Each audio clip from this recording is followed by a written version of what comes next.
கண்மணி அன்புடன் அடுத்து வர எபிசோடில் பார்த்தீங்க அப்படின்னா, கண்மணி வீட்டில் இருந்து அவங்க அம்மாவும் அத்தையும் வந்து என்ன பண்ணுவாங்க அப்படின்னா, தீபாவளிக்கு வந்து சீர் கொண்டு வந்திருப்பாங்க. அந்த சீரெல்லாம் பார்த்து அவங்க பாட்டி வந்து ரொம்பவே வந்து அசிங்கப்படுத்தி அனுப்பிச்சிருவாங்க. இதெல்லாம் ஒரு சீரா, இதெல்லாம் தூக்கிட்டு இங்கேருந்து ஒழுங்கு மரியாதை போயிருங்க அப்படின்னு சொல்லிட்டு பாட்டி வந்து கண்மணியோட அம்மாவையும் அத்தையும் ரொம்பவே அசிங்கப்படுத்துவாங்க. ஸோ அதனால் அவங்களும் வந்து எடுத்துகிட்டு வந்த சீரெல்லாம் எடுத்து அசிங்கப்பட்டு அங்கேருந்து கிளம்புவாங்க. அன்பு வந்து பார்த்தீங்கன்னா, அவங்க அத்தையை எவ்வளவோ வந்து சமாதானப்படுத்த பார்ப்பாங்க. ஆனால் எல்லாத்தையும் எடுத்துகிட்டு போயிடுவாங்க.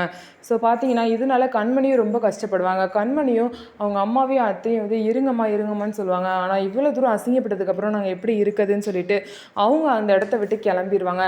இதுக்கப்புறம் வந்து பார்த்தீங்கன்னா, வெண்ணிலா திரும்ப எப்போதும் போல் கண்மணியை பிரெயின் வாஷ் பண்ண ஆரம்பிச்சிட்டாங்க.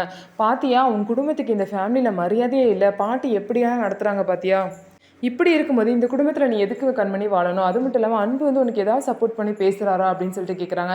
எனக்காக தான் அவர் பேசினாரு வெண்ணிலா அப்படின்னு சொல்லிட்டு கண்மணியும் சொல்கிறாங்க. அதெல்லாம் வந்து அவங்க அம்மா முன்னாடி பாட்டு முன்னாடி ஒரு நடிப்பு தான். உண்மையிலேயே அவருக்கு உண்மையிலே பாசமே இல்லை.